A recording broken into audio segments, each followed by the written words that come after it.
Welcome to another episode of The Aquarist Edge. This is the podcast where we take a look at all things to do with fish keeping, everything aquatic in your home, and generally try to give some good advice and to share some ideas with you as a home aquarist. I'm Art from Art's Fish Room, and it's my pleasure to host this episode and to chat with you a bit today about the topic that we are looking at, which is shrimp versus fish, making the right choice for your aquarium. Whether you are an experienced aquarist or just starting out, choosing the right inhabitants for your aquarium can be both exciting and a little bit overwhelming. And you need to ask yourself, do you want to fill your tank with colourful fish or create a beautiful shrimp sanctuary, or perhaps a bit of both? So in this episode, we'll take a look at the pros and cons of keeping shrimp versus fish, discuss compatibility, and share tips to help you create a thriving aquatic environment. Let's start by talking about shrimp. Freshwater shrimp, such as cherry shrimp and amana shrimp, have gained popularity for several reasons, not least of which is that they're colourful and somewhat unique. They come in a variety of colours: reds, blues, greens. Some of them are more translucent colour. There are the neo-caradinas, which are the ones that are perhaps a little easier to keep, and then there are the fancier caradina shrimp that can actually become quite pricey and requires very specific water parameters. But people like them. They add variety and colours to your tank. They're also natural cleaners. They are excellent algae eaters. They help keep your aquarium clean by grazing on the algae and detritus. They are detritivores, so basically they will eat anything in your tank to help keep it clean. They also have very low bioload. It makes them much easier to maintain in a smaller tank. That said, keeping shrimp isn't without its challenges. They are sensitive to water parameters such as pH and temperature. For example, most neo-caradinas can thrive in water between 24 to 26 degrees and have a pH of 6.5 to 7.5. And it's important to maintain stable conditions to prevent stress or death in your shrimp. That said, earlier this year I placed several blue dream shrimp in an outdoor pond. Not only have they survived winter, but they've thrived. And it seems that as new generations of shrimp are born, they become more accustomed and adept to living in those conditions.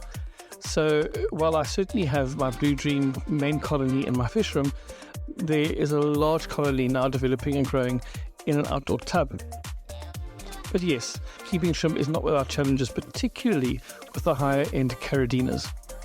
If we look at fish, we know that keeping fish can be incredibly rewarding. They have fun behavior to watch. They are often shooting around the tank. They have stunning colors. There's an incredible variety of fish species available, each one with its own unique color, size, and behavior. They often are more active than shrimp and providing entertainment as they swim around the tank and interact with the surrounds. And also, there's an incredible community dynamic as multiple fish species join together in schools or groups, and they create beautiful displays when they're kept together. However, compatibility is crucial when choosing fish for your aquarium. Some fish are known to be aggressive or may in fact eat smaller tank mates such as smaller fish, and yes, shrimp as well. As an example, neon tetras are generally quite peaceful, but they may snack on baby shrimp if given the chance.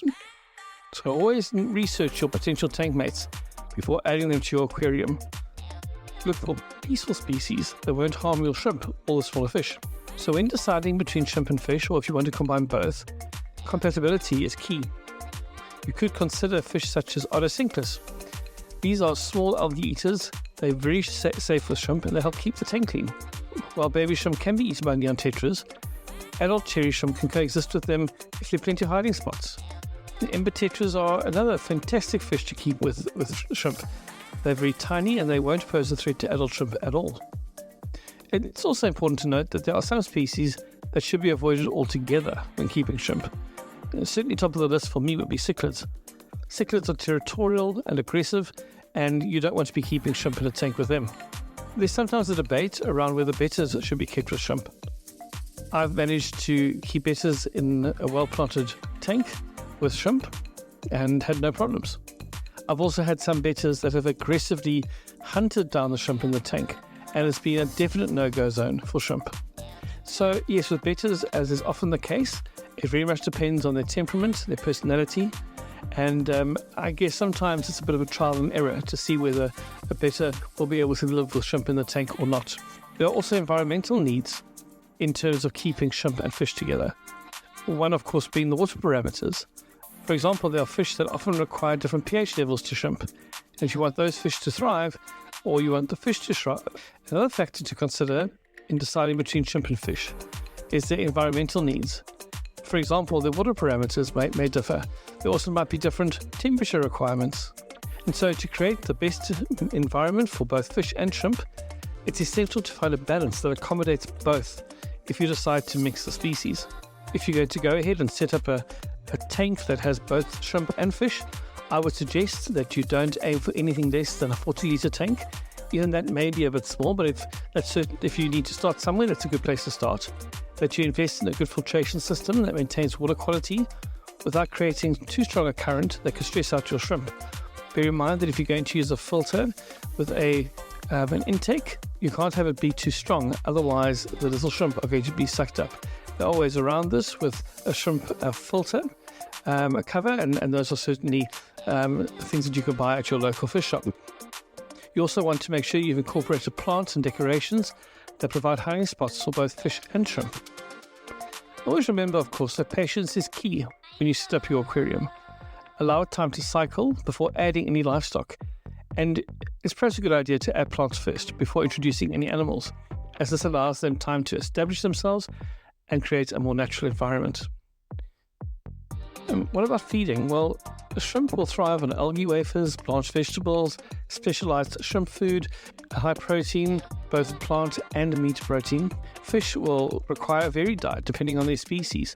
Some will prefer flakes, others will prefer pellets or live food. The bottom line is, as we always say, be cautious about overfeeding. Overfeeding can lead to poor water quality, which affects the health of both the fish and the shrimp. So that gives some idea.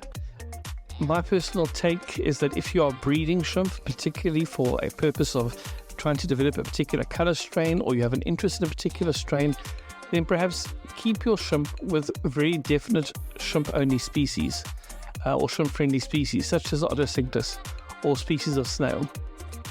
I wouldn't take a risk then of adding a fish that could very well prey on those small shrimp. You're not going to get the yield in terms of the baby shrimp that you would like. On the other hand, it's maybe worth experimenting if you want to keep a mixed tank to try various species that are peaceful and friendly towards shrimp, such as the emperor tetras I mentioned earlier. I, in my fish room, have tanks that are specifically for shrimp. These are the shrimp that I'm breeding, that I'm preparing for sale, the shrimp that I want to see grow and develop colonies. On the other hand, I also have tanks where I have put cull shrimp in with various other guppy strains and other fish, and they're doing fine. There's enough hiding place for them. I'm not trying to grow large colonies of shrimp, but they just seem to get on and breed. They take cover in the plants and under some of the wood and so forth. And so it is possible to combine fish and shrimp.